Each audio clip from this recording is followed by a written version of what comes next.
Idiocracy is one of those movies that get referenced a lot when critically analyzing the current state of our socio-economic, cultural, and political climate. And for good reason. Mike Judge's work feels almost prophetic as we move through the 21st century. I feel like every generation has a movie that people point to every time the world starts feeling a little strange. And over the last decade, one movie has completely dominated the conversation, and that's Idiocracy. Somehow a comedy about a dude waking up 500 years into the future has become a shorthand for explaining basically our current collective experience. But why did this 2006 documentary become one of our favorite ways of describing the current state of our reality?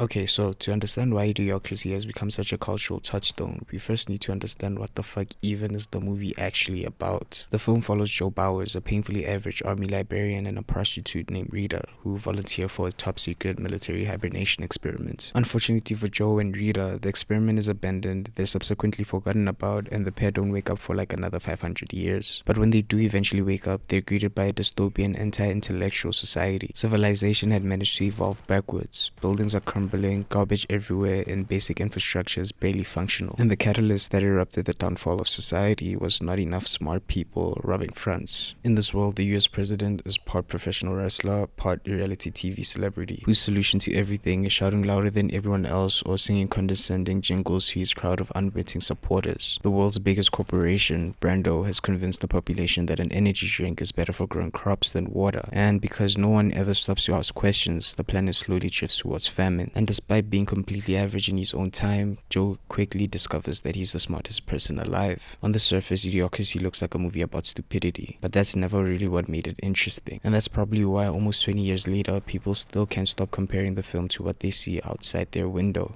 On the surface, the comparisons are almost impossible to ignore. A loud animated president whose popularity comes from charisma rather than competence. Corporations that seem to have more influence than the government. Even the way people communicate feels eerily familiar. 20 years ago, all this seemed fairly distant and honestly a bit ridiculous. But fast forward into the big 26, and Idiocracy has stopped feeling satirical. That's why the movie has become one of the internet's favorite cultural reference points. The film offers a surprisingly convenient explanation for why the world feels increasingly irrational. But I think there's a problem with this interpretation. Treating Idiocracy as a prophecy suggests Mike Judge somehow foresaw social media, artificial intelligence, influencer culture, and the political landscape of the 21st century. And put simply, he didn't.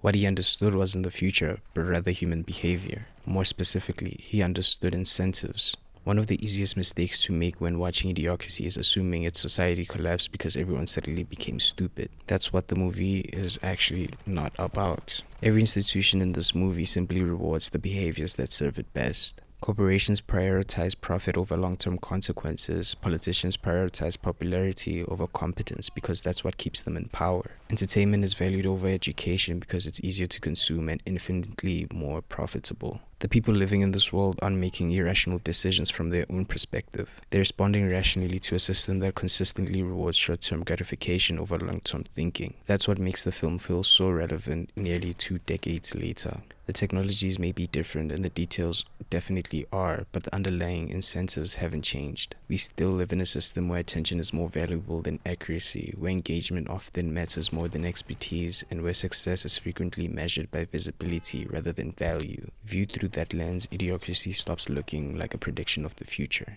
It becomes a critique of the kinds of incentives that quietly shape any society. One of the easiest aspects of Idiocracy to laugh at is its entertainment. The most popular TV show in the future is Ow, My Balls, a program with almost no plot, no dialogue, and no apparent purpose beyond watching somebody repeatedly hurt themselves. It's deliberately ridiculous. Mike Judge is taking aim at what he saw as the lowest common denominator of entertainment, exaggerating it to an absurd extreme. But looking back nearly 20 years later, what's interesting isn't that we created our own version of Ow, My Balls. It's that entertainment itself has become the default way we experience almost everything. This isn't necessarily because people have become less interested in learning. It's because every platform is competing for the same finite resource, and that's our attention. And in that competition, substance doesn't always win. Simplicity, novelty, and emotions do. The ideas that spread the furthest aren't always the most accurate or important. More often than not, they're simply the ones that are easier to consume. You see this everywhere. Complex issues are compressed into 60-second videos, political debates are generated into clips, and headlines people feel compelled to share. Nuance and intellectual discourse are a thing of the past, if we're being completely honest. Entertainment has replaced information. It has become the vehicle through which information survives, and that tends to change the nature of the information itself. The more an idea has to compete for attention, there's an incentive to simplify it, dramatize it, or turn it into something emotionally engaging. That's a very different argument from saying people today are less intelligent. It suggests something else entirely. Our media environment increasingly rewards content that captures attention quickly, regardless of whether it's thoughtful or truthful. In Idiocracy, Ow My Balls is funny because it's absurdly shallow. In reality, the joke isn't that we've all started watching people get hit in the balls. The joke is that nearly every part of modern life now has to compete according to the same rules as entertainment. And if entertainment shapes how ideas are delivered, then anti-intellectualism shapes which ideas people are willing to accept. In Idiocracy, Joe isn't treated as extraordinary because he's a genius. He's treated as extraordinary because he's surrounded by people who stop questioning the world around them. The film exaggerates this for comedic effect, but it raises an interesting question. What happens when experts lose authority? Throughout most of human history, knowledge was difficult to access. If you wanted to understand medicine, economics, or science, you had to spend years studying those subjects. Expertise carried weight because they represented years of accumulated experience. The internet fundamentally changed that relationship. Today, information is abundant, but information isn't the same thing as understanding. Having access to millions of opinions doesn't automatically make it easier to identify the most informed ones. In many ways, it actually does the opposite. Experts now compete in the same space as influencers, commentators, and AI-generated content. And to an algorithm, they're all just posts competing for the same commodity. That changes the role of expertise. Being correct is no longer enough. You also have to be persuasive and engaging, and communicate in a way that can survive the attention economy. Meanwhile, confidence travels faster than certainty. An expert will often explain why a problem is complicated, what we still don't know, and where the evidence is limited. Someone with no expertise at all is free to offer simple answers with absolute certainty. Ironically, certainty often feels more convenient than honesty. That's not because people suddenly stop valuing intelligence. It's because confidence is easier to consume than nuance. And that's one of the most overlooked ideas in Idiocracy. The film isn't simply mocking ignorance. It's imagining a society where the systems for recognizing expertise have slowly eroded. Once those systems disappear, intelligence doesn't vanish. It just becomes harder to distinguish from everything else. That's a much quieter warning that the film's humor suggests. It's not asking whether people are getting dumber. It's asking what happens when knowledge no longer has reliable ways of rising above the noise. If Idiocracy has a true villain, it would be Brando. On paper, Brando is just an energy drink company. In practice, it becomes so deeply embedded in society that it influences government policy, scientific thinking, and even agriculture. Farmers water their crops with energy drinks because the company convinced everyone that it contains what plants crave: electrolytes. It's one of the funniest jokes in the film because it's obviously ridiculous, but underneath the absurdity is a much more serious observation. Corporations don't need to control what people think, they only need to influence the systems through which people make decisions. That's a distinction that feels really relevant today. The largest technology companies aren't telling us what to believe. They've designed platforms that determine what we're most likely to see, what keeps us engaged, and what we're encouraged to click on next. Those decisions aren't usually ideological. They're commercial.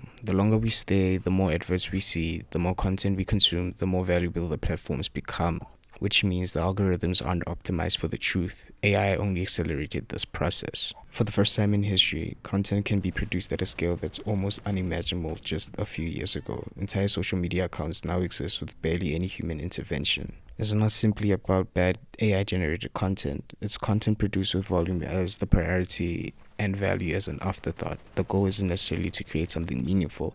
And once again, we're back to those incentives. AI didn't invent these behaviors. It industrialized it. The internet was already rewarding quality over quantity. AI simply made it possible to produce quality at almost no cost. Looking back, Brando doesn't feel like a prediction about a soft drink company taking over the world. It feels like a metaphor for what happens when commercial incentives become so successful that they begin shaping the information environment itself. That's the brilliance of Idiocracy. The film never argues that corporations are evil. It argues that if every institution relentlessly optimizes for its own short-term incentives, the long-term consequences eventually become everyone's problem. So, did Idiocracy predict the future? I don't think it did. Mike Judge didn't foresee social media, he didn't predict artificial intelligence, he didn't know what our political landscape would look like 20 years later. And yet the film feels remarkably relevant. Not because it anticipated specific events, but because it understood something much more enduring about humans. We tend to optimize for what we're rewarded for. If entertainment is rewarded, we'll produce more entertainment. If outrage captures more attention than nuance, outrage will spread faster than nuance. If visibility becomes more valuable than expertise, then visibility becomes the goal. Those aren't failures of intelligence, they're consequences of incentives we didn't choose. That's why Idiocracy continues to resonate nearly 2 decades after its release. It gives us a language for describing a world that often feels incredibly absurd. But I also think there's a danger in reducing everything to idiocracy. If every strange headline, every viral trend, and every political controversy becomes proof that we're living in a movie, we stop asking the more important, interesting questions. Why are these things happening in the first place? Because if Idiocracy teaches us anything, it isn't that humanity is destined to become stupid. It's that societies are shaped by systems that they create and the incentives that they choose to reward. The future isn't something that simply happens to us. It's something we build, one decision, one institution, and one incentive at a time. Maybe Idiocracy wasn't a documentary after all. Maybe it was simply reminding us that the world we end up with is usually the one we've been quietly designing all along.